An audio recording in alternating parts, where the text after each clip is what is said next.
Hello everybody and welcome back. It's Nicole here. Welcome to the Tillage Village. I am super glad that you are joining me today. We have a wonderful video again, and today we are beside the grapevines. Now we've had these grapevines for I don't know, I've had them for about 9 years.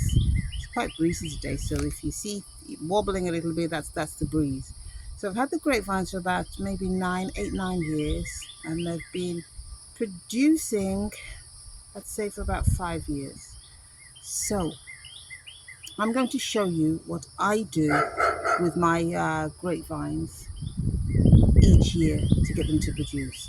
Now, every year I put manure, cow manure, around the base of the grapevines, and I'm going to show you that now. So this is the base of the grapevine here, and you can see the manure.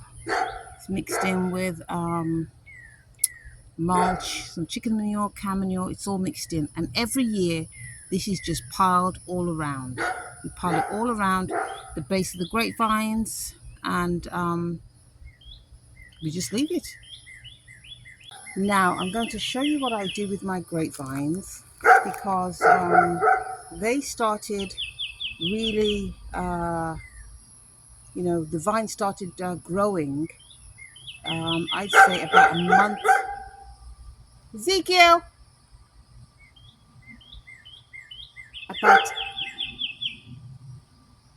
wants to talk, about a month and a half ago, and I haven't done anything with them since the vines have been growing. You can see they are all just sticking up all over the place. So I'm going to show you what I do, but just before that I'm going to show you, because they're actually little tiny grapes that are growing on the grapevines. So let's just show you. Now on one side of the grapevine we have blueberries, and on the other side we have peaches that are just absolutely going crazy everywhere all over this grapevine, which I should have trimmed back, but I didn't because I've had so much to do. So, but you can see the grapes, little tiny grapes, and you see them all. They'll just be hanging down like this. Then we just go a little bit over to the side, and we have some more grapes. And these, what will happen is, they're like here now, and then they'll just get bigger, and then they'll just hang down. So we have more there, and we just keep going across. We have more. You have to lift the leaves up because they protect a lot of the grapes that are hanging. You can see. So they're all there, and it's the same all the way down. So I'm going to show you what I do, because here is part of the grapevine that's hanging up here. It's just this is how it's growing up. So what I do is, we have the base. Let's see if I can just tilt it down a little bit so you can see. There we go. You see the vine here? See it there? All this here, all here. I wind this around that vine. Whether you're supposed to do that, I don't know, but I have grapes every year and this works for me. So if it works, then you just continue to do that. So, like for example, this part here, this is sticking up too, but I mean, it's really pliable. I mean, you're not going to break it. I just wind it around. So this one here, I'm just going to, let me see if I can get this so you can see a little bit more. There you go. I'm just going to bend it. I'm going to put it under, back around and over. So that's what I'm going to do here. I'm going to put it through. I'm going to bring it like that. So then it's no longer sticking up. It's just being wrapped around the vine. So we have another vine sticking out here, and I'm going to just bend it around.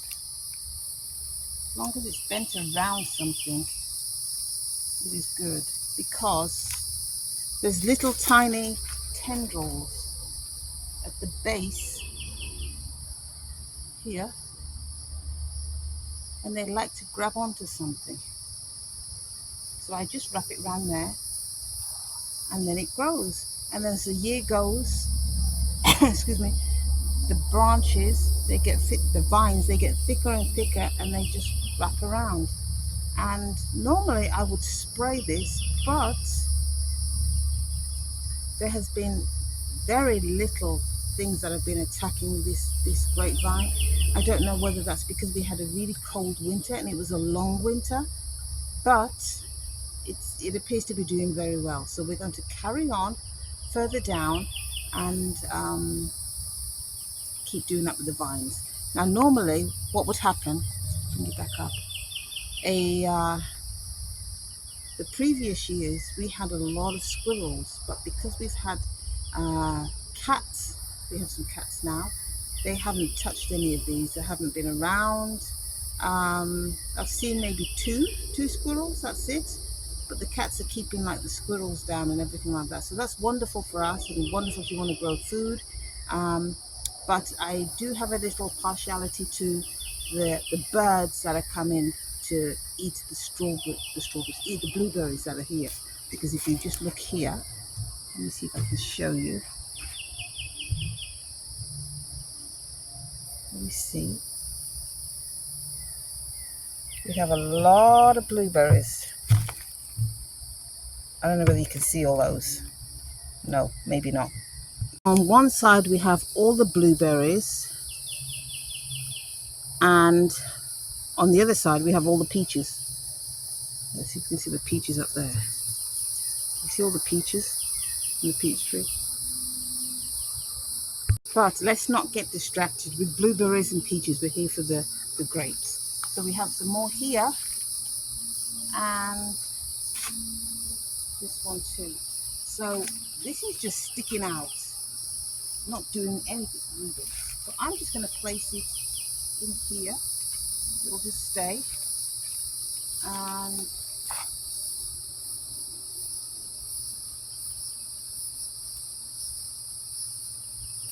there's not really any skill to this.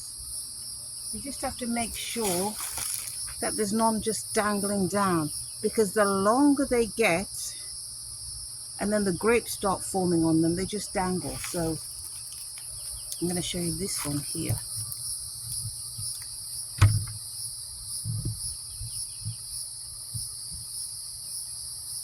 So you have this whole vine just sticking out. It does have grapes on them, and it has the little tendrils here that want to grab onto something. So what I'm going to do is this branch here, this long vine, because it's several years old. I mean, it looks pretty brittle, but it's very strong. I'm just going to wrap it around, even the pole here, so that it has something. I'm going to put it right underneath to grab onto. There we go. Let's get yourself down there.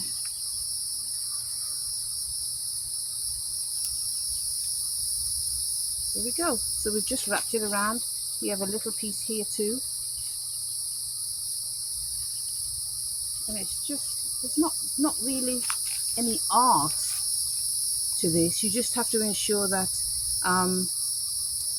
they're not dangling all on the ground, or that's what I'm ensuring anyway, that they're not dangling all on the ground, and you just keep winding them round.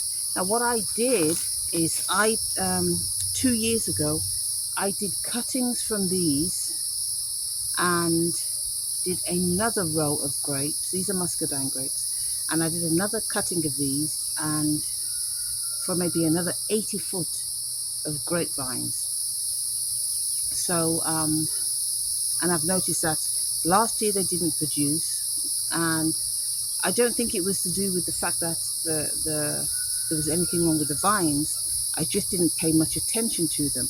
But this year I've paid more attention to them, and I've noticed, I'll show you in a moment, that there's grapes on them too. So let's carry on doing this whole section here, and we just tie them up, wind them around so they actually cling onto the vine, and we should be done with this whole section.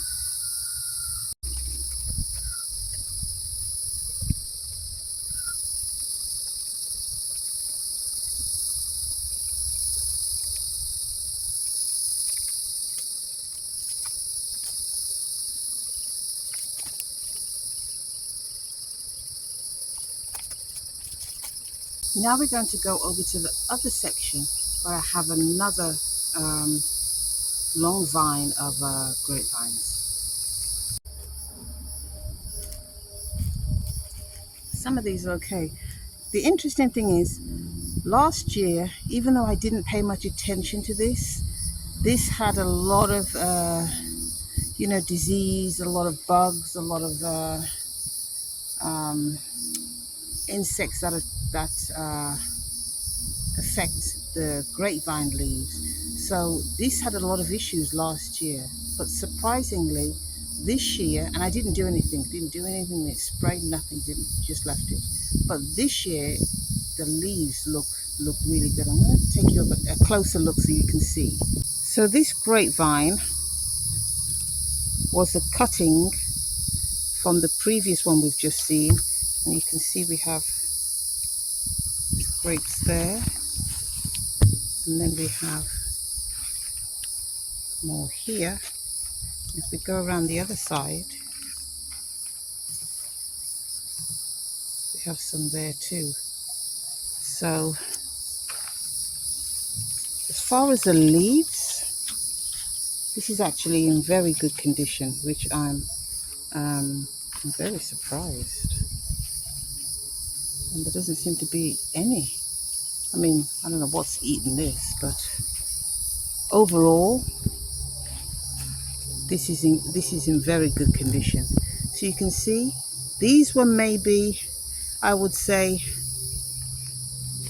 2 feet when I did the cuttings, and now if you see this one vine, go all the way along, keep going,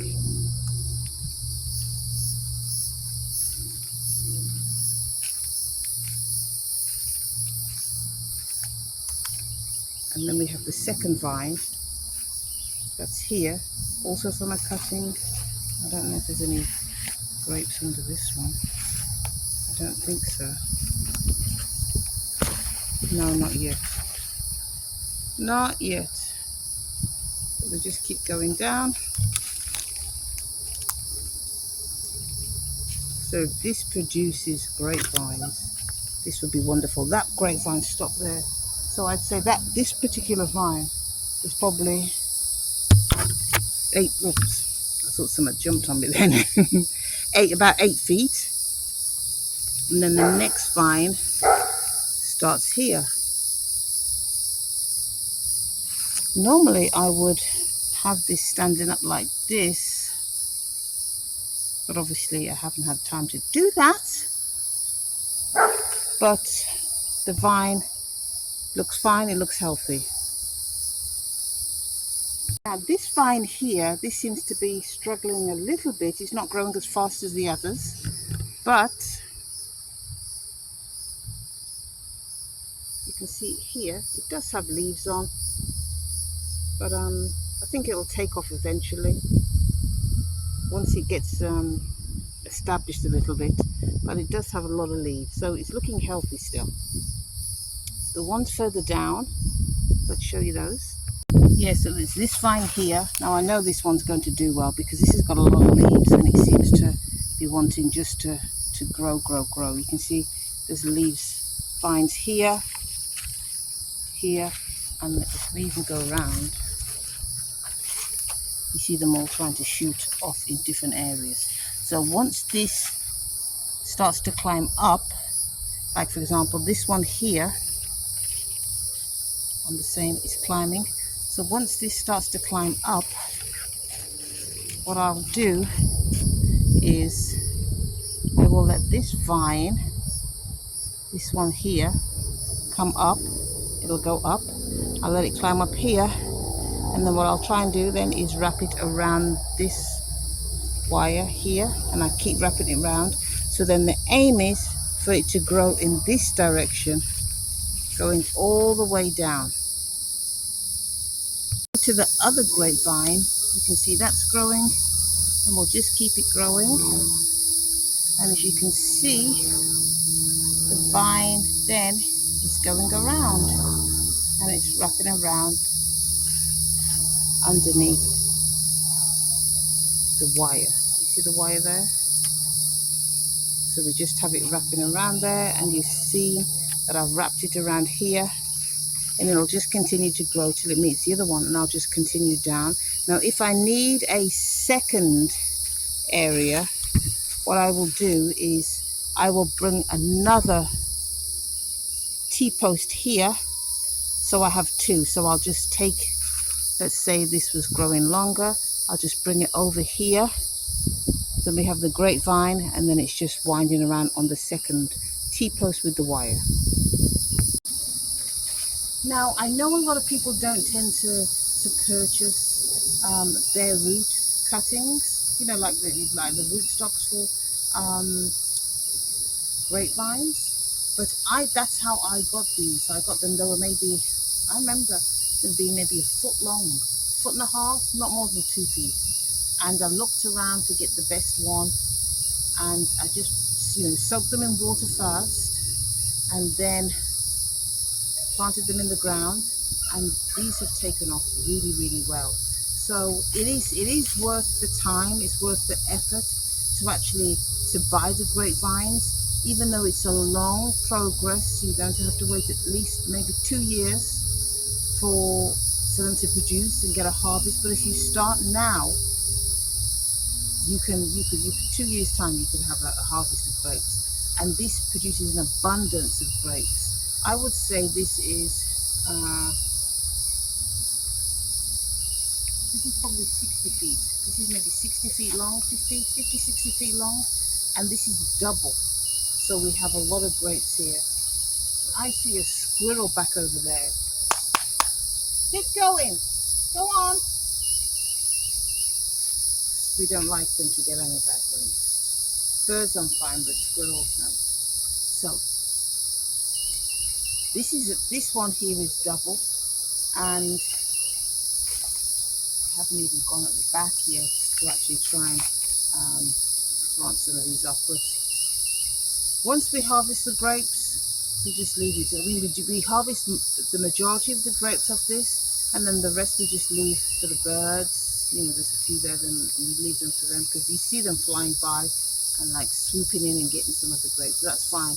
Normally I'd be putting a net over this, but because we have the cats, I haven't done that. So I'm skeptical whether I'm going to put a net over this time.